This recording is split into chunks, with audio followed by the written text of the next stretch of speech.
Welcome to Shukla ID point. आप सभी का स्वागत है आपके अपने YouTube channel Shukla ID point में। मैं शिवम शुक्ला आप सभी दोस्तों का हार्दिक स्वागत करता हूं। दोस्तों, आज के वीडियो में हम बात करेंगे समाजशास्त्र पेपर 2 के बारे में और जानेंगे समाजशास्त्र पेपर 2 में किस प्रकार के प्रश्न पूछे जाते हैं।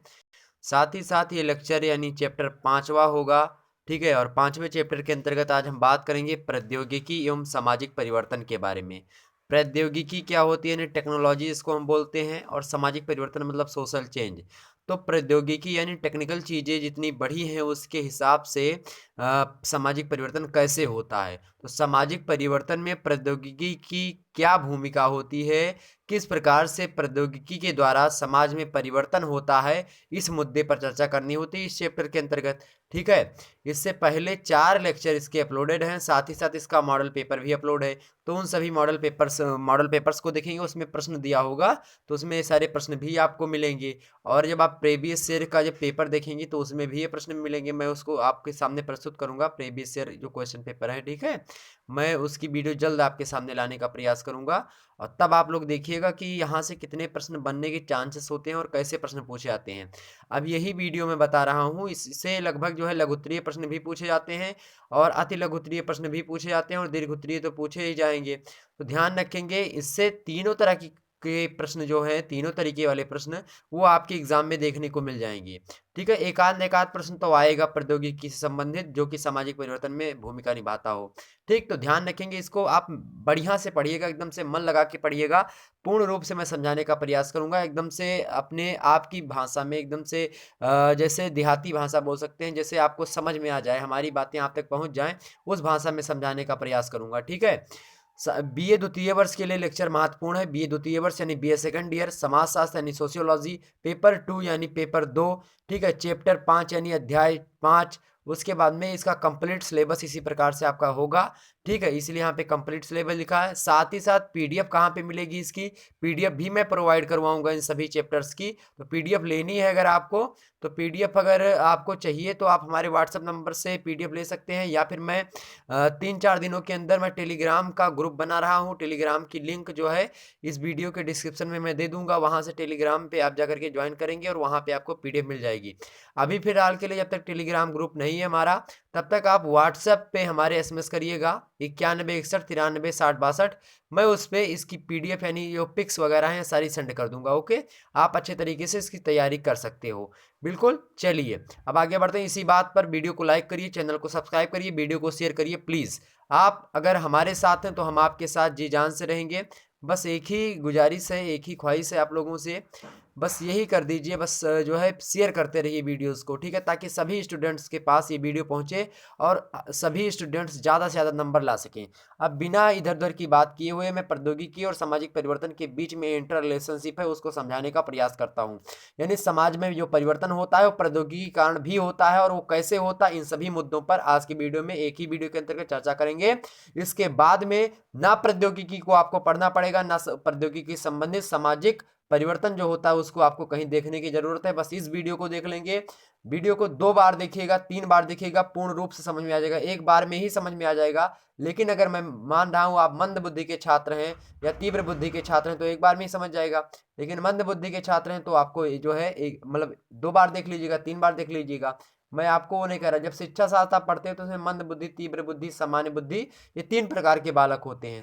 तो इस प्रकार से मैं बता रहा हूँ, आप मंद बुद्धि के बिल्कुल भी नहीं है, आप बड़े टैलेंटेड हैं, और मैं आशा करता हूँ आप इसी प्रकार से अपनी टैलेंट को दिखाते रहेंगे और एग्जाम में भी यही टैलेंट आप दिखाएंगे। चलिए मित्रों, चलिए शुरू करते हैं आज का वीडियो लेक्चर। देखिए यहाँ पे प्रौद्योगिकी एवं सामाजिक परिवर्तन।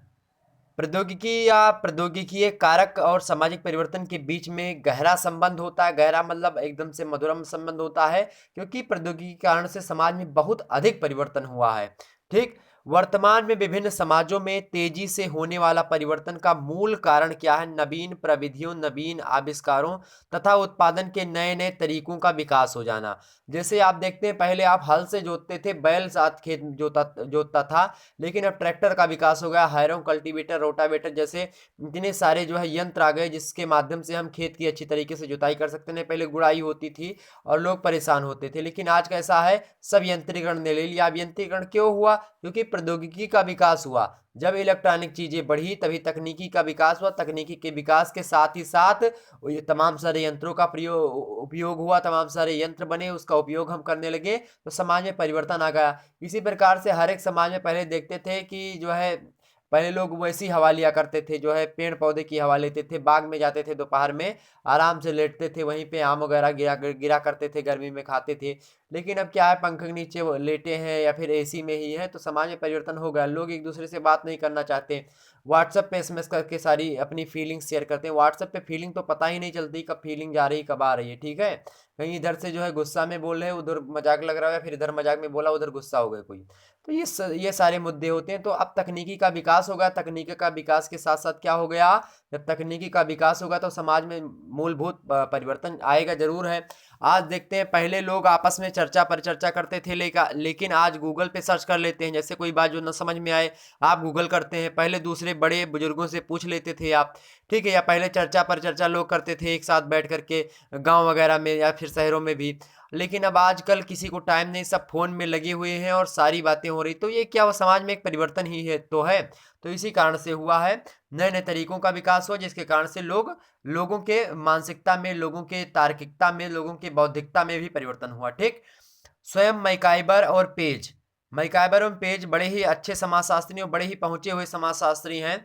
इन्होंने कहा कि हमारे युग की सर्वाधिक महत्वपूर्ण घटना पूंजीवाद नहीं है बल्कि यंत्रीकरण है। तो सर्वाधिक जो महत्वपूर्ण घटना पूंजीवाद नहीं, पूंजीवाद आया था, पूंजीवाद मतलब होता है जो बड़े वर्ग होते हैं, बड़े लोग होते हैं, वो मतलब तमाम प्रकार के जैसे धंधा खोल लिया। जैसे कोई कंपनी है, कंपनी का मालिक क्या है, वो पूंजीपति है, ठीक है। लेकिन जो उसमें कार्य कर रहा मजदूर वो क्या है, सर्वहारा है। इसी को डिनोट करते हुए आपने देखा होगा निराला जी और बहुत सारे रामधारी सिंह दिनकर, ये सभी जो है इस पर आक्रोश अपना जताते हैं, ठीक है। हिंदी साहित्य जब आप पढ़ेंगे तो उसमें आपका जो है जो समाज होता है उसकी पूर्ण रूप से झलक मिलती है। इसलिए समाज शास्त्र अगर पढ़ते हैं तो हिंदी साहित्य भी अगर आप पढ़ते हैं तो पूर्ण रूप से आपको समाज शास्त्र समझ में आ जाएगा, क्योंकि समाज की झांकी होता है साहित्य, ठीक। तो देखें, पूंजीवाद नहीं बल्कि यंत्रीकरण है। यंत्रीकरण ने लोगों का स्थान ले लिया। जहां पे पहले 20 व्यक्ति कार्य करते थे, आज वहीं पे एक व्यक्ति कार्य कर रहा। समाज में परिवर्तन हुआ, बेरोजगारी दर बढ़ जाएगी। जैसे अभी हाल फिलहाल में एक मुद्दा है, मेट्रो में क्या हुआ है, मेट्रो में ड्राइवरलेस मेट्रो की बात चल रही। ड्राइवरलेस मेट्रो का उद्घाटन भी हो गया। तो क्या मतलब है ड्राइवरलेस, अब वहां पे एक वैकेंसी जो उस पे वहां ड्राइवर चला रहा था, 2 चला रहे थे, वो हट गए। अब वहां पे क्या होगा, कंप्यूटर से सारी व्यवस्थाएं चलेंगी, मतलब ड्राइवर वहां पे नहीं रहेगा। तो वैकेंसी कम ही होती जा रही है। उसके बाद में क्या हो रहा है, बेरोजगारी दर बढ़ेगी। भारत जैसे देशों में बात करूं, श्रम बहुत अच्छे मात्रा में श्रम व्यवस्था है। श्रम बल भारत के पास नंबर 1 का है। दुनिया का सबसे ज्यादा जो है युवा देश कहलाता है इंडिया। और इंडिया में इस प्रकार से अगर तकनीकी का विकास होता रहा तो लोग, मतलब यहाँ पे जनसंख्या अधिक है, इसलिए उतने क्षेत्र नहीं है कार्य करने के लिए जितने क्षेत्र चाहिए होते हैं। चलिए अलग के मुद्दा है। तो यंत्रीकरण हुआ है जिसका आधुनिक पूंजीवाद केवल एक उपफल या गौण उत्पादन होता है। आज नवीन प्रौद्योगिकी ने सामाजिक संबंधों, परिस्थितियों और भूमिकाओं तथा समग्र रूप से सामाजिक संरचना को क्या किया है, बदलने में महत्वपूर्ण योगदान दिया है। आइए देखते हैं कैसे। पहला तो यंत्रीकरण के द्वारा सामाजिक परिवर्तन हुआ है, उसको हम देखेंगे। उसके बाद में यंत्रीकरण के बाद में हम देखेंगे कि सामाजिक मूल्यों में परिवर्तन कैसे हुआ है यंत्रीकरण के कारण। साथ ही साथ समाज के जो उन्नत साधन बने, यानी अच्छे अच्छे साधन संचार के, से फोन वगैरह हैं, ये संचार के साधन है। 4G 5G 2G से लेकर के आज जो है 10G तक, मतलब हर एक 5G तो अब लॉन्च ही होगा, इंडिया में भी 5G आने वाला है, ठीक है। अलग अलग देशों में जो है बहुत सारे जी आ चुके हैं। तो संचार के उन्नत साधन का विकास हो गया, उससे किस प्रकार से सामाजिक परिवर्तन हुआ। साथ ही साथ सामाजिक परिवर्तन में कृषि क्षेत्र की जो कृषि क्षेत्र में नवीन प्रविष्टियां आई, नवीन आधुनिकता, मतलब नवीन तकनीकी के माध्यम से नए नए उपकरण आते गए। जैसे कृषि के क्षेत्र में कैसे विकास हुआ, तो उससे सामाजिक परिवर्तन कैसे होता। साथ ही साथ उत्पादन प्रणाली में किस जो मतलब परिवर्तन आया, उससे समाज में क्या परिवर्तन हुआ। साथ ही साथ अणु शक्ति यानी परमाणु बम जिसने बनाया, उससे सामाजिक परिवर्तन क्या हुआ है। इन सभी मुद्दों पर चर्चा करेंगे हम। तो पहला मुद्दा देखते हैं हम कि यंत्रीकरण एवं सामाजिक परिवर्तन, यानी यंत्रीकरण से किस प्रकार से सामाजिक परिवर्तन हुआ। यंत्रीकरण मतलब होता है विभिन्न प्रकार के यंत्र बन गए, नए नए उपकरण आ रहे बनते बनते, ठीक है। तो वही सारी चीज, पहले रेडियो से आप समाचार सुनते थे, अब टेलीविजन, पहले फिर टीवी आया, टेलीविजन आया, उसके बाद में अब एलईडी लगी है सबके घर पे, ठीक है। एलईडी में आप देखते हैं सीधे सीधे सारी चीज़ें एलसीडी में आप देखते हैं उसमें जो है डीवीडी और ये सारी चीज़ें, मतलब सीडी पहले आती थी टीवी के साथ, अब एलसीडी आते सीधे सीधे उसमें जो है आपका तुरंत वो केबल लगा देते हैं ऊपर, आराम से वो सिस्टम हो जाता है, सबके घर पे अधिकतर लगा होगा। ठीक, तो ये यंत्रीकरण से किस प्रकार से समाज में परिवर्तन हुआ उसको देख लेते हैं। देखें, आज के विज्ञान एवं प्रौद्योगिकी के युग में आविष्कारों एवं खोजों का विशेष महत्व है, जैसे टेलीविजन, प्रेस, बिजली, कंप्यूटर आदि। मैकाइबर का कहना है कि भाप के इंजन के आविष्कार ने मानव के सामाजिक राजनीतिक जीवन को इतना प्रभावित किया है जितनी स्वयं उसके आविष्कारक ने भी कल्पना नहीं की होगी। जब भाप का इंजन हुआ तो बना था सर्वप्रथम, भाप का इंजन से रेल चलती थी भाप के इंजन से, तो वहां पे लोगों ने इतनी कल्पना, जो बनाया था उसने इतनी कल्पना नहीं की थी कि इसके इतने सारे उद्देश्य हो जाएंगे, लोग इससे क्या क्या यात्रा करेंगे, माल ढोएंगे, या फिर और भी बहुत सारे चीज़ें होती हैं जो रेल के माध्यम से हम तक पहुंचती हैं। तो समाज में परिवर्तन हुआ। पहले आप जाते थे घोड़े से जाते थे, पैदल जाते थे, पैदल यात्रा करते थे, दूर की यात्रा करनी होती थी तो घोड़ा वगैरह हाथी से जाते थे। लेकिन अब क्या हुआ, जो है भाप के इंजन का आविष्कार हुआ, रेल बनी, उससे रेल से लोग जो है यात्रा करने लगे, यहाँ का माल वहाँ पे पहुँचने लगा। इस प्रकार से हर एक जगह पे समानताएं आने लगी। जैसे यहाँ पे कहीं पे कोयला ज़्यादा हो रहा तो वहाँ पे चला गया कोयला, चला गया, वहाँ पे पेट्रोलियम हो रहा वहाँ से पेट्रोलियम चला है। तो ये सारी सारी ट्रेन के माध्यम से सुविधा हो गई, दूर से जो है सारी चीज़ें। फिर उसके बाद में देखते हैं आप जो है डीजल का इंजन आया, डीजल के बाद में आप देखिए बिजली का इंजन चल गया, बिजली से जो है ट्रेन चलती फटाफट। इसी प्रकार से देखते हैं नए नए तकनीकों का विकास होता जा रहा है, तकनीकी क्षेत्र में नए नए यंत्र बनते जा रहे हैं। इसके कारण से समाज में मूलभूत परिवर्तन होता रहा है, हर एक क्षेत्र में परिवर्तन हो रहा है, समाज के विभिन्न पहलुओं पर क्या हो रहा है, परिवर्तन हो रहा है, लोग बदल रहे हैं। ठीक, ये आप दैनिक जीवन में देख सकते हैं इधर उधर, इसको मुझे ज़्यादा डिटेल से बताने की आवश्यकता नहीं क्योंकि आप जानते हैं सारी चीज़ें। तो ठीक, तो जितनी कल्पना नहीं की होगी भाप के इंजन बनाने वाले ने, उतन उनसे ज़्यादा जो है प्रभावित हो रहे हैं लोग, और उससे ज़्यादा लाभ भी हो रहा है। भारत में नए कारखानों के खुलने होने से लोगों को विभिन्न स्थानों पर काम करने हेतु जाना पड़ा। विभिन्न जातियों के लोगों को साथ साथ काम करना पड़ा। सभी जाति के लोग, अब फैक्ट्री में देखेंगे सभी जाति के लोग काम करते हैं साथ साथ। पहले होता था कि ब्राह्मण के, जहाँ ब्राह्मण पानी पीता था वहाँ पे शूद्र वगैरह जाति के लोग जो होते थे पानी नहीं पीते थे। तो ब्राह्मण क्षत्रिय जहाँ पे पानी पीते थे वहाँ पे शूद्र या फिर वैश्य पानी नहीं पीते थे। अगर पी लेते थे तो छुआछूत हो जाता था, उनको मारते थे, ठीक है, उन पर प्रताड़ित करते थे। लेकिन हाँ, कुछ जगह पे ये बातें लिखी हुई हैं, कुछ जगह पे बातें हो भी रही थी। हर जगह पे ऐसी कंडीशंस नहीं थी, लेकिन हाँ अधिकतर जगह पे ऐसी कंडीशन थी जिसको जो है समाप्त कर दिया गया था। 1955 ईस्वी में छुआछूत संबंधित कानून भी आया था, उसके अकॉर्डिंग। उसके बाद में जब संविधान अपना लागू हुआ था 26 जनवरी 1950 ईस्वी को लागू हुआ था, लेकिन 26 नवंबर 1949 ईस्वी को क्या हो गया था, अंगीकृत हो गया था। तो उसी दिन से क्या हो गया था, ये सारी चीज़ें लागू हो गई थी। उसमें एक अनुच्छेद 17 है, अनुच्छेद 17 में बताया गया है, अनुच्छेद 17 में क्या कहा गया कि अस्पृश्यता कांत यानी अनटचबिलिटी का क्या कर दिया गया, खात्मा कर दिया गया। मतलब कोई व्यक्ति छुआछूत से संबंधित अब नहीं, अगर छुआछूत से संबंधित कोई विभेद करता है तो आप उसके खिलाफ केस कर सकते हो, ये आपका मौलिक अधिकार है। ठीक है, भाग 3 मौलिक अधिकार, फंडामेंटल राइट्स है आपका। आप अब छुआछूत भारत में कोई समस्या नहीं रह गई है, छुआछूत संबंधी कोई व्यवस्था नहीं रह गई। ठीक है, ध्यान रखेंगे, इस पर कानून बन चुका है, इस पर सरकार ने एक्शन भी लिया है। ठीक, ये बातें ध्यान रखेंगे। तो विभिन्न जाति के लोग साथ साथ काम करते हैं, इससे समाज में परिवर्तन हुआ नहीं। पहले समाज को दूसरा था, आज के समाज को दूसरा है। जाति व्यवस्था धीरे धीरे क्या हो रही, खत्म हो रही, लेकिन जाति व्यवस्था अभी भी है। अब नए रूप से जाति व्यवस्था उभर रही है, नए नए लोग विभिन्न प्रकार के संगठन बना रहे हैं। अब ये संगठन बनाना मौलिक अधिकार है एक आपका, इसलिए संगठन बना रहे। कुछ सुप्रीम कोर्ट कुछ नहीं करता, पुलिस कुछ नहीं करते।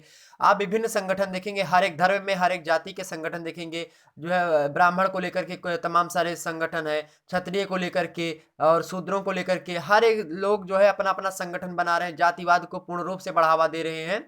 भारत में एक नए प्रकार की जातिवादी व्यवस्था भारत में आ चुकी है। तो एक समस्या है जातिवाद, इसको हमने पढ़ाया था, भाई भतीजावाद, जातिवाद, ये एक समस्या बनती जा रही समाज में। हर एक जाति का लोग अपने जाति के लोगों को ही नौकरी पे रखना चाहता है। मान लिया कोई बड़े अफसर हैं, वो नौकरी में हैं, और जब उनका सिलेक्शन, तो कहीं ना कहीं पे उस पर भी जातिवाद का प्रभाव पड़ता है आपको जो है सिलेक्टिव करने में।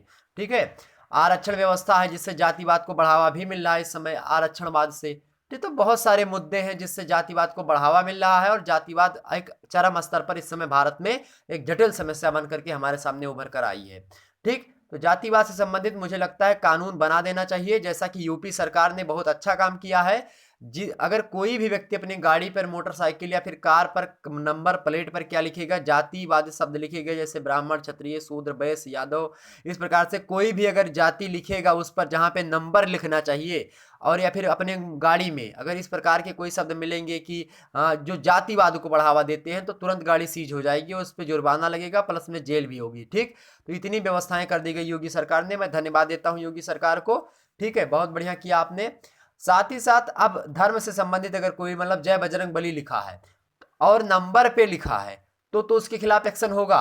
लेकिन अगर आपने उसके बोनट पर इधर लिखा है, गाड़ी के अलग लिखा है, अलग साइड पे लिखा है, उसका झंडा लगाया है, तो उससे कोई मैटर नहीं होगा। धार्मिक चीजें आप कर सकते हैं, क्योंकि धार्मिक स्वतंत्रता का अधिकार आपके फंडामेंटल राइट्स में है, लेकिन जातिगत स्वतंत्रता आपको नहीं दी गई है फंडामेंटल राइट में, इसलिए उस पर सरकार कानून बना सकती है। लेकिन अब अगर मान लिया जैसे कि धार्मिक स्वतंत्रता का अधिकार आपको मिला 25 से 28, अनुच्छेद 25 से 28 धार्मिक स्वतंत्रता का अधिकार है, उसमें आप अपने धर्म को अबाध रूप से मान सकते हैं और उसका प्रचार प्रसार कर सकते हैं। तो आप गाड़ी में झंडा लगा सकते हैं दुर्गा जी का, या फिर आप जो है मुस्लिम से तो आप अपना हरा झंडा लगा सकते हैं गाड़ी में। ठीक है, लेकिन ये सब भी जो है गाड़ी में लेकर के लगाना इतना उचित नहीं होता, क्योंकि वहां पे अपने भगवान को आप गाड़ी में लेकर के घूमते, उस पर धूल मिट्टी पड़ती, इधर उधर सारी व्यवस्थाएं पड़ती है। प्रचार प्रसार करना तो आप एक जो है अपना जो है तमाम सारे सोशल मीडिया का जमाना, प्रचार प्रसार करिए, लेकिन अगर धार्मिक कट्टरता अगर आपके अंदर है तो उस पर एक्शन लेगी सरकार, बिल्कुल लेगी। धार्मिक कट्टरता जैसी कोई व्यवस्था संविधान में आपको मौलिक अधिकार के अंतर्गत नहीं दी गई है, तो उसको भी ध्यान में रख करके आपको सारी बातें करनी पड़ेगी। ठीक है, ऐसा नहीं धार्मिक स्वतंत्रता है तो जो मर्जी बोलोगे, सरकार के खिलाफ जो मर्जी करोगे, ऐसा करोगे वैसा करोगे, कुछ नहीं कर सकते। आपको मौलिक अधिकार तो प्राप्त है, लेकिन वो भी एक सीमा के अंतर्गत प्राप्त है। ठीक है, ध्यान रखेंगे इतनी बात।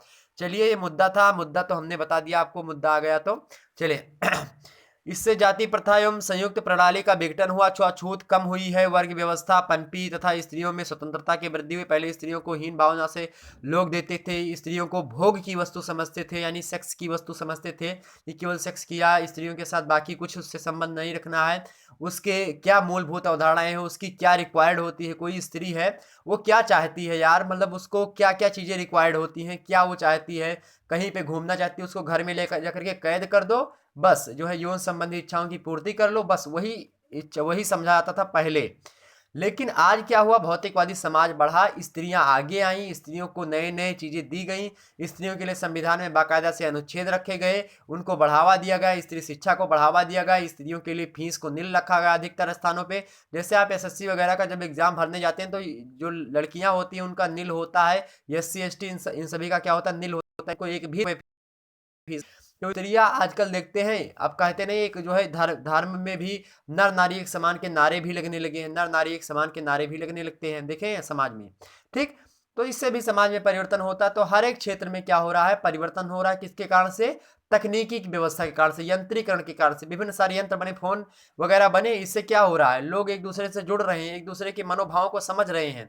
अब नारी केवल भोग की वस्तु नहीं है, नारी एक लक्ष्मी का अवतार मानी जाती है। हमारे अपने भारतीय संस्कृति के अनुसार पहले मानी जाती थी, बीच में कुछ अराजक तत्व आए जिन्होंने उसको भोग की वस्तु समझा, उसके बाद में कुछ जैसे जैसे छायावाद आया, जयशंकर प्रसाद, सूर्यकांत त्रिपाठी निराला, उसके बाद इसे जयशंकर प्रसाद कहते हैं कि नारी तुम केवल श्रद्धा हो, विश्वास रजत नग पग तल में, नीर स्रोत सी बहा करो जीवन के सुंदर समतल में। इस प्रकार की भावना लोग रखने लगे और नारी को उच्च आदर्श मानने लगे।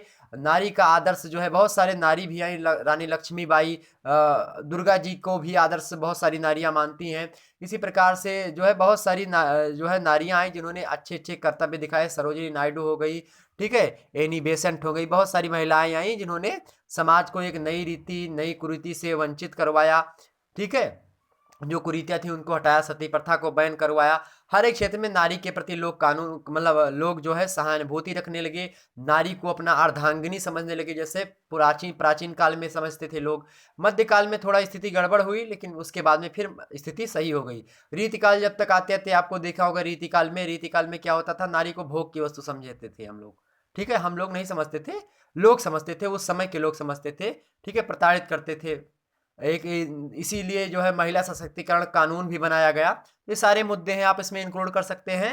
हालांकि अगर आपको ये सारी बातें नहीं पता है तो आप नहीं इंक्लूड कर सकते हैं, कोई जरूरी नहीं कि इसमें इंक्लूड ही करना है। तो देखें, क्या हुआ, स्त्रियों में स्वतंत्रता की वृद्धि हुई है। ममफोर्ड ने आधुनिक युग के निर्माण में यंत्रीकरण को महत्वपूर्ण माना है। यंत्रीकरण ने मानव की जीवन विधि एवं विचार पद्धति को भी बदल दिया है मित्रों। आधुनिक पूंजीवादी आधुनिक पूंजीवादी व्यवस्था तथा औद्योगिकरण, औद्योगिकरण समझते हैं उद्योगों का विकास होना, और जब औद्योगिकरण होगा तो नगरीकरण होगा। ठीक है, ध्यान रखेंगे। नगरीकरण के लिए प्रौद्योगिकी ही उत्तरदायी है। औद्योगिकरण एवं पूंजीपति व्यवस्था के कारण ग्रामीण समुदायों में परिवर्तन हुआ है। नगरों में धनी एवं गंदी बस्तियों का विस्तार तथा जीवन यंत्रवत हो गया है। शहरों में देखते हैं लोग कोई काम नहीं करना चाहते, इसे खुद दुकान पे जाकर के सामान नहीं लाने जाते हैं। अब देखते हैं जोमेटो, स्विगी, फ्लिपकार्ट इस सबसे मंगा लेते हैं। शॉपिंग वगैरह भी करने का टाइम नहीं है, यंत्रीकरण हो गया है। लोग तुरंत मंगाते हैं, फोन से किया, ऑर्डर किया, फट से तुरंत आया। कपड़ा लाना फोन से ऑर्डर किया, जूता लाना, घड़ी लाना, बल्ला लाना, बैट लाना, पुस्तक, यहाँ तक पुस्तक भी लाना है तो आप तुरंत ऑर्डर करते हैं, तुरंत आपके घर पे पहुंच जाता है। ठीक, तो यंत्रीकरण ने क्या कर लिया है, अपने आप यंत्रीकरण ने क्या कर लिया, समाज पर यंत्रीकरण हावी हो चुका है और वो अपने हिसाब से समाज को परिवर्तित कर रहा है। शहरों में गंदी बस्तियों का विस्तार हुआ है। जब उद्योग बढ़ेंगे तो उद्योगों से और भी लोग वहां पे आएंगे काम करने के लिए। उद्योगों से जो कचड़े निकलेंगे वो उससे बगल जो नदियां होंगी उनको गंदा कर देंगे। हर एक शहर के पास में एक नदी होती है और उस नदी में जो है सारा शहर का क्या होता है, कचरा जाता है।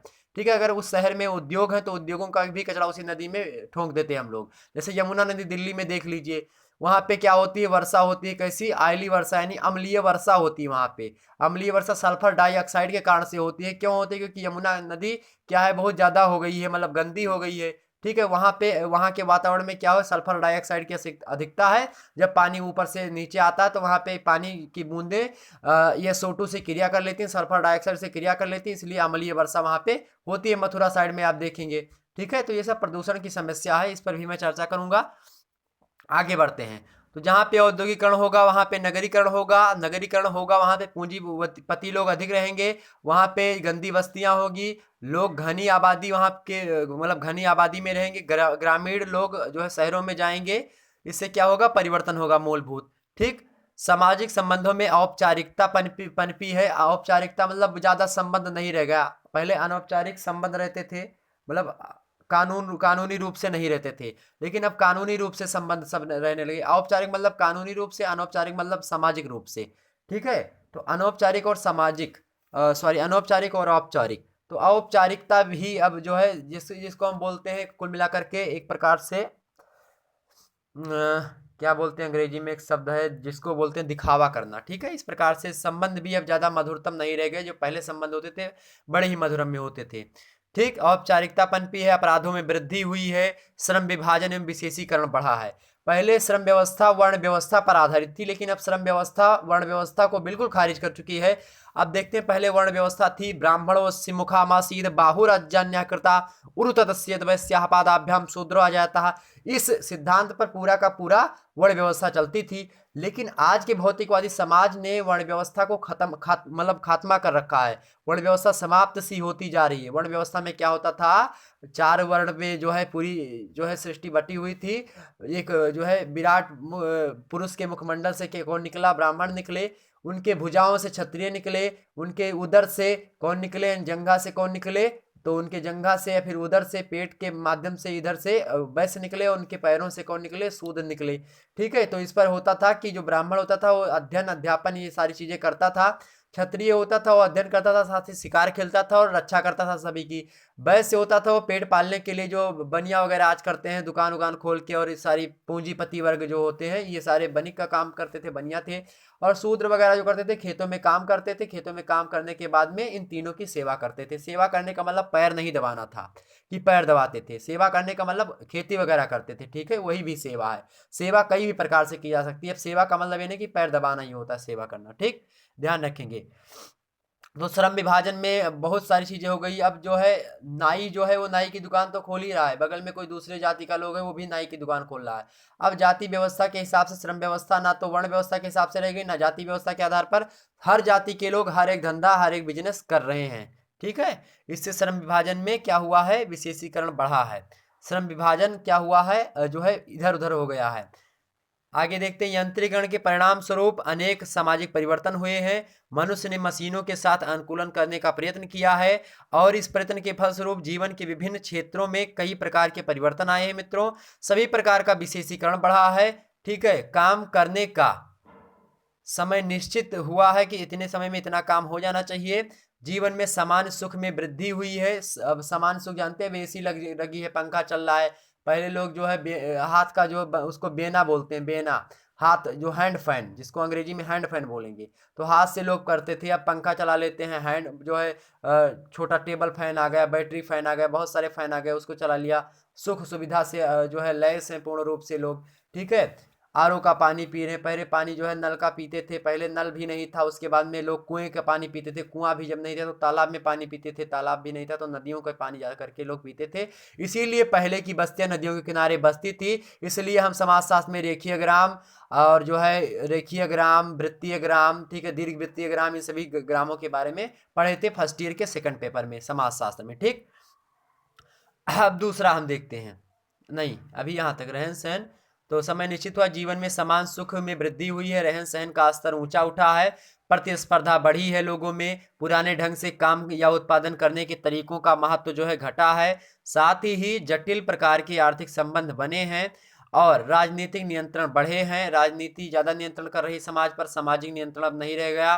ठीक है, इन सब परिवर्तनों से नए वर्गों का उदय हुआ। वर्तमान में यंत्रीकरण के कारण समाज व्यवस्था में लगे लोगों को संगठित होने का अवसर भी मिला है। अनेक संघ और समितियां बनी हैं जिसके माध्यम से लोग अपने हितों की सुरक्षा चाहते हैं। हम देखते हैं बहुत सारी समितियां बन जाती हैं, मजदूर संगठन है, फला संगठन है, ये सब संगठन बनाकर सारे लोग कार्य कर रहे हैं, जिससे विभिन्न रूप से परिवर्तन आया है समाज में। इस प्रकार से आपने समझा कि यंत्रीकरण के कारण से किस प्रकार से समाज में परिवर्तन होता है। अब बात कर लेते हैं दूसरा पहलू कि यंत्रीकरण से सामाजिक मूल्यों में क्या परिवर्तन होता है। सामाजिक मूल्य आपको पता होगा, हमने पहली वीडियो में आपको बताया था सामाजिक मूल्य, सामाजिक प्रतिमान, सामाजिक मानदंड, नैतिक मूल्य, ये सारे क्या होते हैं। ठीक है, तो इससे पहले के लेक्चर आप देख लीजिएगा। ठीक, तो यंत्रीकरण तथा सामाजिक मूल्यों में परिवर्तन, यानी सामाजिक मूल्यों में यंत्रीकरण से क्या प्रभाव पड़ता है, यानी क्या परिवर्तन होता है, उसको देखते हैं। वर्तमान में व्यक्तिगत संपत्ति एवं शक्ति का महत्व बढ़ा है एवं सामूहिकता के मूल्य कमजोर हुए हैं। अब धन और राजनीतिक शक्ति के बढ़ते प्रभाव एवं महत्व के कारण उन लोगों को समाज में ज्यादा सम्मान या प्रतिष्ठा दी जाती है जो धनी हैं, बड़े हैं, व्यापारी हैं या उद्योगपति हैं, राजनेता या प्रशासक हैं। अब चारित्रिक गुणों को पहले जितना महत्व नहीं दिया जाता है। यंत्रीकरण ने विभिन्न व्यक्तियों और समूहों की पारस्परिक निर्भरता को कम करके व्यक्तिवादिता और संकुचित दृष्टिकोण को पनपने में योग दिया है। अब व्यक्ति अवसरवादी बन गया है जो कि किसी न किसी प्रकार अपनी स्वार्थ सिद्धि को ही अपने जीवन का परम धर्म मान बैठा है। इसी प्रकार यंत्रीकरण ने सामाजिक मूल्यों को बदलकर सामाजिक परिवर्तन के लिए मार्ग तैयार कर दिया है। अब इस इतनी बातें जो हमने पढ़ी, इसके कहने का मतलब ये है कि समाज में यंत्रीकरण आया, यंत्रीकरण के परिणाम स्वरूप क्या हुआ है, लोगों के में संपत्ति बढ़ी है, लोगों के पास पैसा आया है। लोगों के पास जब पैसा आया है तो उसमें उनके शक्ति का भी विकास हुआ है, लोगों के पास शक्ति का विकास हुआ है। उसके बाद में सामूहिकता कमजोर होने लगी। जैसे कि आप देखते होंगे पहले लोग जो है साथ में रह करके सारी काम करते थे, एकता में रहते थे। हर एक गांव के लोग, हर एक मतलब हर एक गांव में लोग क्या होते थे, बंधे हुए होते थे, संयुक्त परिवार होता था। लेकिन अब सब लोग अलग अलग होते हैं, जैसे शादी हुई तुरंत परिवार में विघटन हो गया, परिवार बट गया। अब वहाँ पे लोग अकेले रहना चाहते हैं, निजी स्वार्थ देखते हैं कि मेरा बच्चा कौन है, उसी बच्चे का पालन पोषण करेंगे, फिर बाद में वो बच्चा जो होगा, दो भाई होंगे, दोनों फिर अपने अपने बच्चों को देखने लगेंगे। इस प्रकार से लोग अपनी स्वार्थ सिद्धि सोचते हैं समाज में। क्यों सोचते हैं? क्योंकि आधुनिकता आ गई है और जो है यंत्रीकरण का जो है प्रभाव ज़्यादा बढ़ रहा है समाज में। लोग क्या हो गए हैं, स्वार्थी हो गए हैं। लोग अपने स्वार्थ के लिए दूसरों की भावनाओं को भी तक नहीं देखते। अपना स्वार्थ उनका सिद्ध हो रहा है तो वो दूसरे की भावनाओं को बिल्कुल भी नहीं देखेंगे, चाहे उसकी वो व्यक्ति जो है वो व्यक्ति मर भी ही क्यों ना जाए, लेकिन उससे उसको फर्क नहीं पड़ता है। फर्क ये पड़ता है कि उसकी स्वार्थ सिद्धि हो रही, उसका काम बन जाए, बाकी तो दुनिया भाड़ में जाए। ठीक है, अपना काम बनता, भाड़ में जाए जनता। ठीक है, इस प्रकार के कुछ नैतिक मूल्य हो रहे हैं। सामाजिक मूल्यों का पतन हो रहा है। सामाजिक मूल्य कौन कौन से होते हैं? पहले समाज में अगर कोई व्यक्ति गलत कार्य करता था तो उसको समाज दंड देता था, लेकिन आज तकनीकी का विकास हो गया है, पुलिस उसको मतलब राजनीतिक रूप से उसको दंड मिलता है। ठीक है, ध्यान रखेंगे पहले पेपर में अपराध की परिभाषा को हमने बताया था, अपराध दो प्रकार के होते हैं, सामाजिक अपराध और कानूनी अपराध। तो उन दोनों अपराध में देखते हमने बताया था जो सामाजिक अपराध होता था उस पर समाज डिनोट करता था कि कौन सा अपराध सामाजिक अपराध है, लेकिन जो कानून यानी आईपीसी निर्धारित करता है, भारतीय हिंद जिसको बोलते हैं, वो निर्धारित करेगा कि कानूनी अपराध कौन सा होता है। ठीक, तो इसी प्रकार से सामाजिक मूल्य हैं, सामाजिक मूल्यों में मूलभूत परिवर्तन आ रहा है, बहुत अच्छे तरीके से, बहुत तेजी गति से परिवर्तन आ रहा है समाज में। जो सामाजिक मूल्य हैं जिसके कारण से पहले समाज चलता था, अब वैसे समाज नहीं। पहले समाज में एक मुखिया होता था, वो मुखिया समाज के सारी बातों को, जैसे कोई मैटर हुआ गांव में तो मुखिया बैठ करके मामला सुलझा लेते थे, लेकिन अब जो है मुखिया जैसी कोई व्यवस्था नहीं है, लोग पुलिस को तुरंत फोन करते हैं 112। पहले 100 था, 1000 मिला, फट से पुलिस पहुंची, आला मामला सलटी, इधर उधर काम खत्म। लेकिन अब क्या, पहले मतलब अब ये होता है, पहले क्या होता था, पंचायत बैठती थी, एक पंचायत, दो पंचायत, तीसरी पंचायत होती थी, वो खलास होती थी, मतलब उसमें अगर दोनों पार्टियां नहीं मानती थी तो दोनों को जबरदस्ती मानना पड़ता था, जो पंच लोग कहते थे, पंच परमेश्वर होते थे पहले। ठीक है, कहानी पढ़ी होगी आपने इंटर में, पंचलाइट। पंचलाइट में पेट्रोमाक्स होता है जिसको अंग्रेजी में बोलते हैं, उसको जलाने के लिए जो है प्यार जो है करता था, मुनरी और गोधन प्यार करते हैं, बहुत अच्छे प्रेमी होते हैं मुनरी और गोधन। और मुनरी की अम्मा एक होती है, वो इस बात से जलती है और वो इस जो है दोनों को अलग करवा देती है। तो ये जो गोधन होता है ये पेट्रोमाक्स यानी पंचलाइट जलाना जानता है। जब ये पंचलाइट जलाना जानता है जो गोधन होता है, तो क्या करता है, ये जलाता है उसको, पंचलाइट को आकर के, मतलब गांव में रखते हैं, सबके गांव में पेट्रोमाक्स है, इस गांव में नहीं था, पंचलाइट वाले जो बिहार का एक गांव है उसका जो है चित्रित किया गया था, तो उस गांव में पेट्रोमाक्स जलाने वाला कोई नहीं था, तो इसको बुलाया गया। मुंदरी जानती थी, मुंदरी ने पंचों तक बात पहुंचाई, तो पंचों ने कहा कि ठीक है उसको बुलाते हैं, उसको बुलाया। और जब उसको बुलाया गोधन को, तो गोधन भाई, गोधन आ ही गया क्योंकि वो मुंदरी से प्यार करता था, मुंदरी भी खूब अच्छे तरीके से प्यार करती थी गोधन को। अब दोनों लोगों में जब प्यार था तो दोनों लोग आपस में मिल गए। अब इससे अच्छी खुशी की बात क्या है, जब दो प्रेमी मिल जाते हैं तो वहाँ पे संयोग श्रृंगार की उत्पत्ति होती है। ठीक है, जैसे कि कहत नटत रिझत खिजत मिलत खिलल लजियात भरे भवन में करत है नैनन ही सौबात, बिहारी का दोहा इस पे आप बोल सकते हैं। ठीक है, चलिए वो बात अलग की है कि अब जब मुंदरी और गोधन जो है वहाँ पे हैं और दोनों लोग अपने हिसाब से सारी बातें कर रहे हैं, अपने हिसाब से प्यार वगैरह जो करना है कर रहे हैं, गोधन आता है, वो पेट्रोमार्क जला देता है, सभी लोग खुश हो जाते हैं, पूरा गांव खुश हो जाता है। जब पूरा गांव खुश हो जाता है तो जो पंच परमेश्वर होते हैं वो क्या करते हैं, पंच परमेश्वर जो होते हैं इससे कहते हैं जाओ तुम्हारा 7 खून माफ और खूब गाओ सलीमा का गाना। ये गोधन जो था, ये जब इसके मुंदरी के घर से निकलता था तो ये सलीमा का गाना गाते निकल, सलीमा मतलब सिनेमा, पहले उसको लोग सलीमा मतलब सिनेमा जब नया नया आया था यानी टॉकी जिसको बोलते हैं।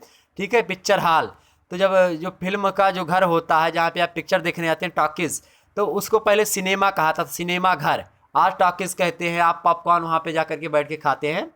तो पहले ऐसा नहीं था, पहले लोग जाते थे तो सिनेमा, तो सिनेमा में गाना वगैरह चलते थे, पिक्चर चलती थी तो वही का गाना करके यहाँ पे गाता था। तो वो कहती, उसकी अम्मा जो थी मुंदरी की, वो जाकर के पंचों से बता दी कि ये हमारे घर के सामने जब गुजरता है तो ये सलीमा का गाना गाता है। जब पंचों ने देखा कि इसने पंच लाइट जला दिया बाद में, तो कहा कि भैया खूब गाओ सलीमा का गाना, तुम्हारा 7 खून माफ, मतलब एक पंच लाइट जलाने के माध्यम से।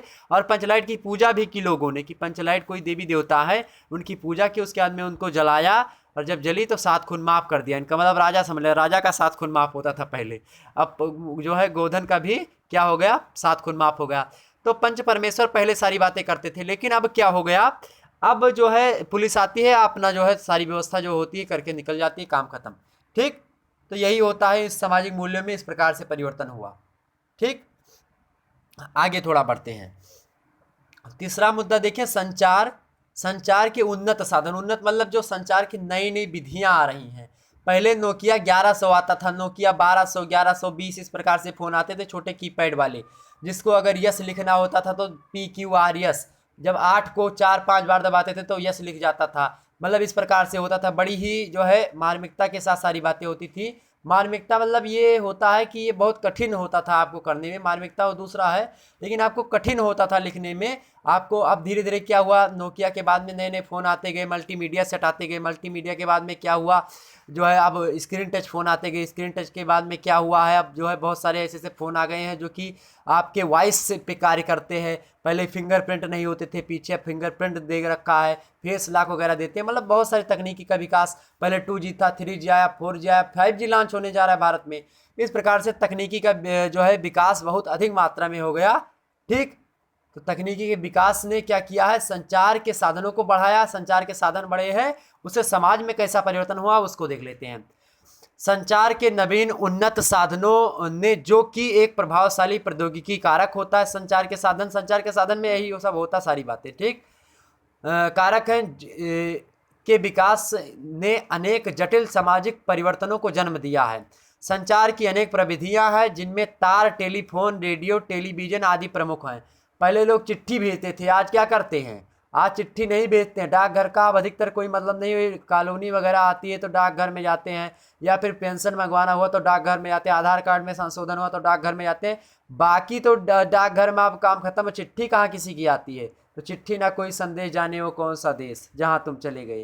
तो अब चिट्ठी संदेश का ज़माना नहीं रहा, फ़ोन, व्हाट्सएप, चैटिंग का ज़माना है, गूगल इन सब पे, ठीक है, फेसबुक, ट्विटर, व्हाट्सएप इन सभी पे लोग जो है बिजी हैं। अब चिट्ठी वगैरह कोई नहीं लिखते, व्हाट्सएप पे एसएमएस करते हैं, ठीक है, फ़ोन से बात करते हैं, वीडियो कॉलिंग करते हैं, सामने चेहरा दिखाई पड़ता है।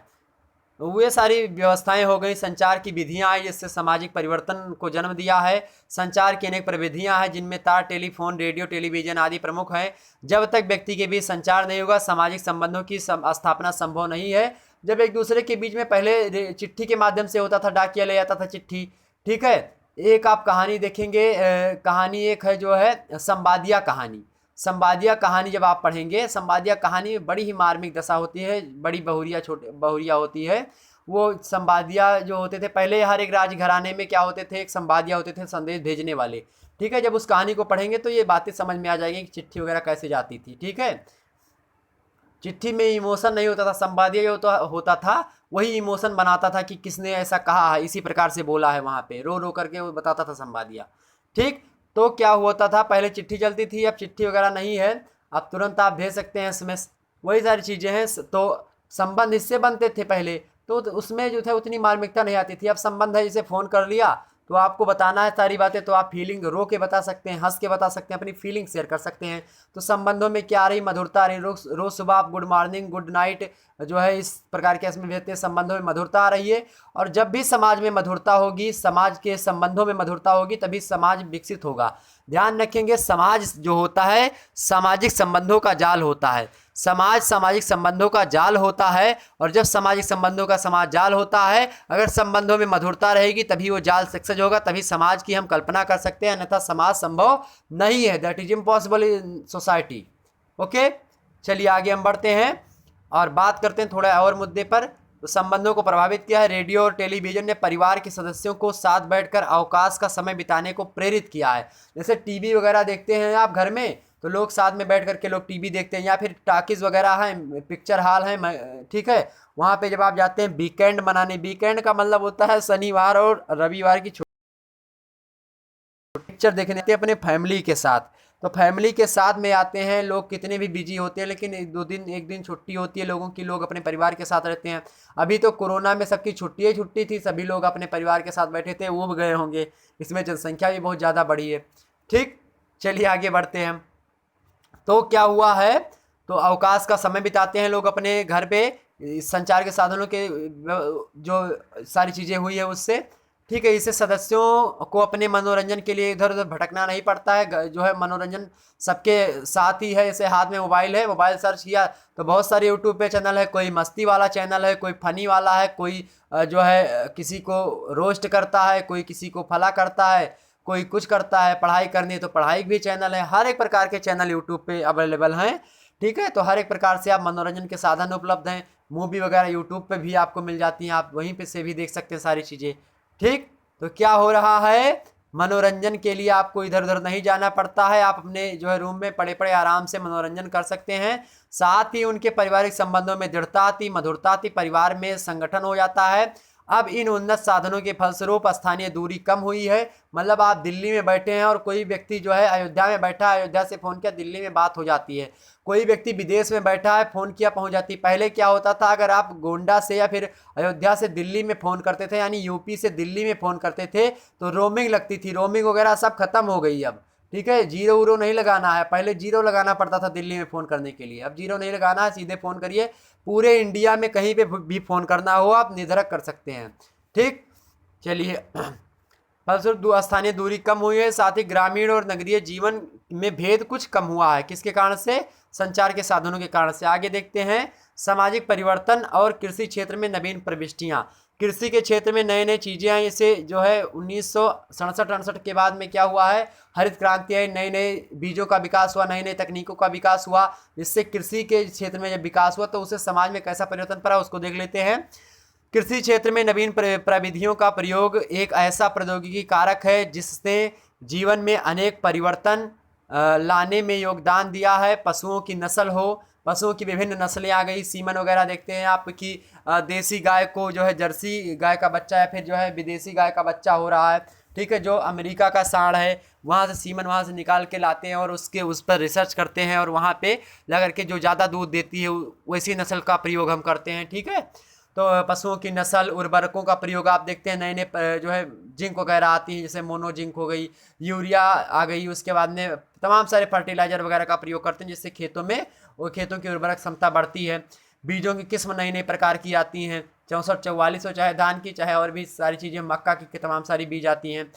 हर एक क्षेत्र में बीजों का नए नए विकास होता है। श्रम की मशीनें बनी हैं, ठीक है। श्रम संबंधी मामलों में सुधार के लिए तमाम सारे कृषि संबंधी उत्पादन बढ़े हैं। जैसे तमाम सारे, जैसे रोटावेटर है तो जो काम आप 10 दिन में बैल से जोतते वही काम रोटावेटर जाए खड़ा से घुमा के चले आया। कल्टीवेटर से जोता है, हैरों से जोता है, ठीक है। तो इससे क्या हुआ है, तो इन सभी मामलों में सुधार हुआ। कृषि कार्य में जो है पहले गेहूं 1 बीघा में 1 कुंटल निकलता था, आज गेहूं 1 बीघे में 3 से 4 कुंटल निकलता है। यूपी में 5-6 कुंटल जो है पंजाब में निकलता है, ठीक। तो भारत का सबसे बड़ा गेहूं उत्पादक राज्य कौन है? यूपी है। लेकिन अगर पूछा जाए प्रति हेक्टेयर के उत्पादन की दृष्टि से तो कौन है? पंजाब है, ठीक। वो तो क्या हुआ है, तो कृषि संबंधी उत्पादन के मात्रा में वृद्धि हुई है, गुणों में भी वृद्धि हुई है। सिंचाई के जो है नए नए साधन आए हैं, जैसे इंजन वगैरह है, मोटर है, इससे हम सिंचाई कर सकते हैं, नहरों के भरोसे पे नहीं बैठे हैं। कृषि उत्पादन बढ़ाने में काफ़ी योगदान मिलता है इससे। इसका प्रभाव न केवल आर्थिक जीवन पर पड़ता है बल्कि सामाजिक जीवन पर भी पड़ता है। जब आर्थिक जीवन मजबूत होता है मित्रों तभी सामाजिक जीवन परिवर्तित होगा। जब कृषि आपको खेती अच्छे तरीके से होगी, किसान के पास पैसा होगा तो किसान भी नई नई चीज़ों का प्रयोग करेगा, नए नए उपकरण सीखेगा, नए नए सामाजिक मूल्य उसके अंदर विकसित होंगे, ठीक। कृषि कार्यों को ठीक से संचालन के लिए अन्य व्यक्तियों के सहयोग की आवश्यकता पड़ती है, जिससे ग्रामों में सामूहिकता के महत्व बना हुआ है। अब श्रम की बचत करने वाली मशीनों के प्रयोग से व्यक्ति को कृषि कार्यों में अन्य व्यक्तियों के सहयोग की आवश्यकता नहीं पड़ती है। पहले लोग क्या करते थे, गेहूं काटना हुआ तो सभी लोगों को बुलाते थे कि भैया हम आपका गेहूं कटवा ले रहे हैं, तुम भी हमारा गेहूं कटवा लेना। लेकिन अब क्या हो रहा है, मशीन आ गई है, कंबाइन से आप क्या करते हैं, सीधे मशीन चला दे, ट्रैक्टर में बांध दिया, खटाखट पूरा गेहूं काट दी, ठीक है। इस प्रकार से व्यवस्था हो गई, मशीन आ गई, अब अकेले कार्य हो रहा, किसी को मतलब किसी से नहीं रह रहा है, ठीक। इससे क्या हो रहा है, तो कार्य में कम व्यक्तियों की आवश्यकता होती है। संयुक्त परिवार अब नहीं रह रहे हैं, अब एकाकी परिवार को बढ़ावा मिल रहा है। खेतों पर कम व्यक्तियों की आवश्यकता ने लोगों को काम की तलाश में नगरों की ओर बढ़ने के लिए प्रेरित किया है। अब भैया जब गांव में पहले लोग 1 बीघे खेती 10 बीघे खेती थी तो उसी में 4-5 लोग भिड़े रहते थे, काम करते थे, तो बेरोजगार भी नहीं थे, अब जीवन यापन हुआ करता था। लेकिन अब क्या हुआ, जो है तमाम सारे जो है उपकरण आ गए, खेती में भी अब 1 2 लोग खेती कर लेते हैं आसानी से। और अब क्या हो गया, उन्नत तमाम प्रकार की बीजें वगैरह आ गई, तमाम प्रकार के कृषि यंत्र आ गए, तो अब लोगों की ज़रूरत नहीं थी, तो लोग बेरोजगार हो गए, लोग शहरों की ओर भागने लगे। इससे क्या हुआ, विस्थापन का एक समस्या उत्पन्न हो गई। फर्स्ट पेपर में आपने पढ़ा होगा विस्थापन के कारण, ठीक है। तो विस्थापन इसके कारण से भी होता है। विस्थापन के कारण को बढ़ावा मिला, लोग एक स्थान से दूसरे स्थान पर जाने लगे, ठीक। तो क्या होता है, तो इससे क्या हुआ, नगरों की जनसंख्या बढ़ने लगी, अब कृषि के क्षेत्र अनेक देशों में उत्पादन इतना बढ़ गया है कि उनके सामने नए नए बाजार खोलने की समस्या उत्पन्न हो गई है।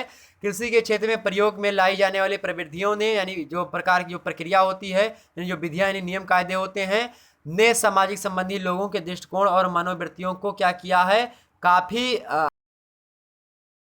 ग्रामीण क्षेत्रों में, क्या मित्रों, अब ग्रामीण क्षेत्रों में भी संबंधों में घनिष्ठता और आत्मीयता के बजाय औपचारिकता और कृत्रिमता बढ़ती जा रही है। कृषि उत्पादन बढ़ने से ग्रामीण क्षेत्रों में लोगों की आय में वृद्धि हुई है और उनके रहन सहन का स्तर ऊंचा हुआ। जैसे जाहिर सी बात है, पैसा ज़्यादा आएगा तो आप नए नए प्रकार के वस्त्र पहनेंगे, नए नए प्रकार की चीज़ें खाएंगे, इससे सामाजिक मूल्य में परिवर्तन होगा, आपकी मानसिकता डेवलप होगी। ठीक है, आगे बढ़ते हैं। उत्पादन प्रणाली और सामाजिक परिवर्तन देखते हैं। उत्पादन प्रणाली से समाज में कैसा परिवर्तन होता है, ठीक देख लेते हैं इसको। उत्पादन प्रणाली भी एक प्रमुख प्रौद्योगिकीय कारक होता है जिसने क्या किया, समय समय पर सामाजिक संबंधों और सामाजिक संरचना में काफ़ी कुछ अंतर किया है। पहले जब मशीनों का आविष्कार नहीं हुआ था तब लोग अपने हाथ से काम करते थे और परिवार ही उत्पादन की इकाई रहता था, परिवार ही के लोग जो है उत्पादन करते थे। ऐसी स्थिति में परिवार के सभी सदस्यों के हित एवं रुचियां समान थी और संबंधों में घनिष्ठता होती थी, सभी लोग साथ में रहकर काम करते थे। ठीक है, उस समय छोटे पैमाने पर उत्पादन होने से औद्योगिक समस्याएं सही थी, श्रम समस्याएं नहीं थी। लोग अपने घरों पर उत्पादित वस्तुओं को अन्य व्यक्तियों को उनके द्वारा उत्पादित वस्तुओं के बदले में देकर अपनी आवश्यकताओं की पूर्ति कर लेते थे, यानी विनिमय कर लेते थे। तो विनिमय क्या होता है कि आपके पास गेहूं, मान लिया तुमने उगाया, आज को हमने क्या उगाया, चावल उगाया, तो आप गेहूं तुम हमको दे दो 10 किलो चावल हम तुमको दे दें, ताकि तुम चावल खा सको, मैं गेहूं खा सको। इस प्रकार से विनिमय हो जाता है, पूर्ति गलत। इसी प्रकार वे अपनी सेवाओं का आदान प्रदान भी करते थे, इससे ग्रामीण समुदाय में एकता और दृढ़ता बनी रहती थी।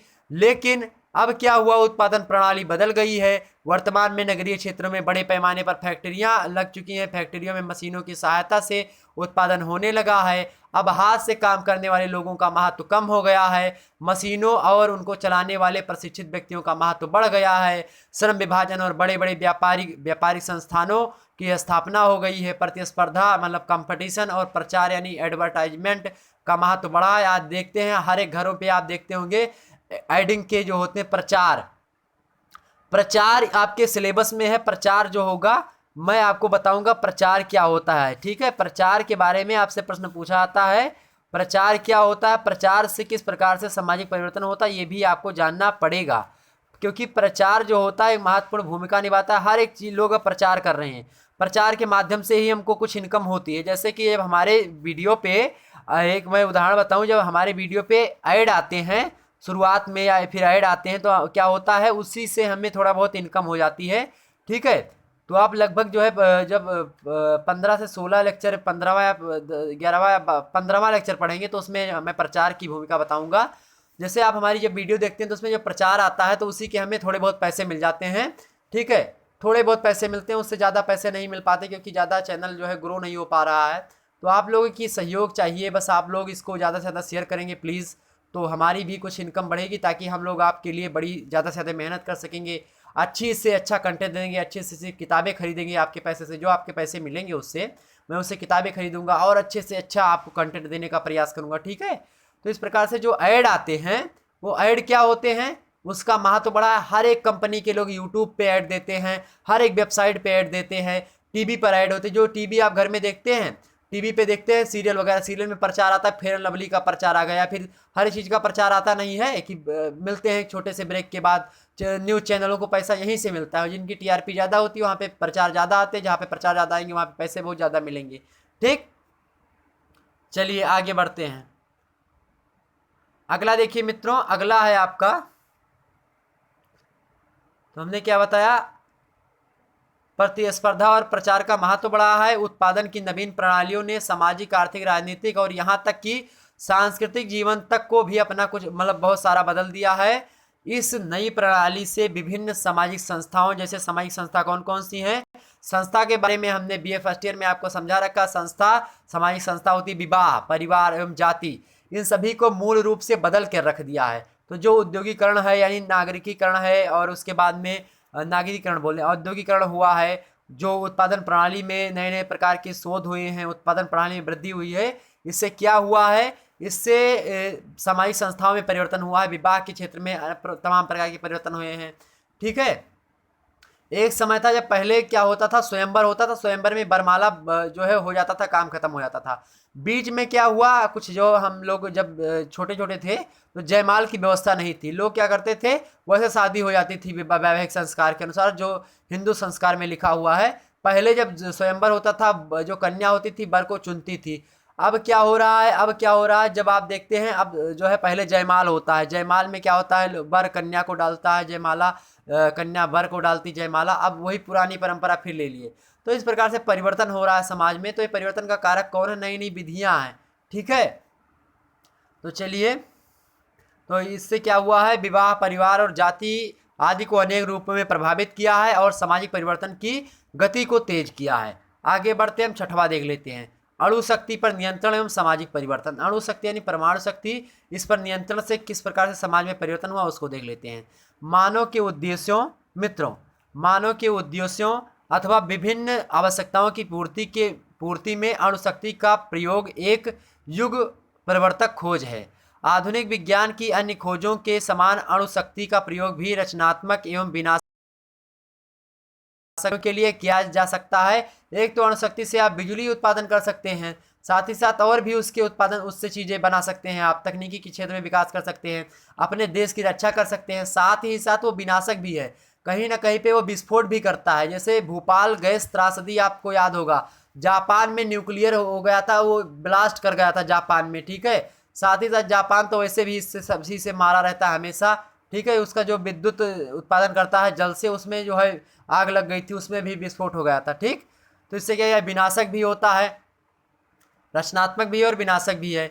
मैकाइबर एवं पेज ने बताया कि युद्ध के अभिकर्ता के रूप में वह मानव की सभी रचनाओं एवं कृतियों की संपत्ति की पूर्व सूचना देता है। शांति के अभिकर्ता के रूप में वह सुख समृद्धि का अभूतपूर्व युग क्या करता है, लाता है, अभूतपूर्व युग ला सकता है, जहां अणु शक्ति का प्रयोग मानव की सुख समृद्धि को बढ़ाने और जीवन स्तर को ऊंचा उठाने में किया जाता है। मित्रों, वहीं पर इसका डी जो है, मतलब वो है, मतलब जो है इसको बोल सकते हैं आप कि डिसएडवांटेज है, डिसएडवांस्ड है। मतलब एक होता है एडवांटेज है, इसका मतलब कि महत्व है, एक डिसएडवांटेज मतलब टेड है। ठीक है, मैं बोल नहीं पा रहा हूँ उसको। ठीक है, आप उसको समझ लीजिएगा। तो एक होता है महत्व इसका ज़्यादा, एक कम, मतलब महत्व ही नहीं, इसका विनाशक है। तो एक और तो ये सुख समृद्धि मानव को प्रदान करता है, जीवन स्तर को ऊंचा उठाता है, लेकिन दूसरी ओर क्या करता है, मानव और उनकी कृतियों को नष्ट करने के लिए भी इसका प्रयोग किया था। जैसे जापान में नागासाकी और हिरोशिमा पर बम गिराया गया था, अणु बम गिराया गया था, परमाणु बम। कहाँ पे, नागासाकी और हिरोशिमा में किसने गिराया था, अमेरिका ने गिराया था। ठीक है, तब द्वितीय विश्व युद्ध समाप्त हुआ था जाकर के। ठीक, जैसे जैसे जीवन के विभिन्न क्षेत्रों में अणु शक्ति का उपयोग बढ़ता जाएगा मित्रों, उसके साथ ही सामाजिक परिवर्तन की गति भी बढ़ती जाती है। तो कुल मिलाकर के प्रौद्योगिकी जो है समाज में सबसे ज़्यादा परिवर्तन करने में उत्तरदायी होती है।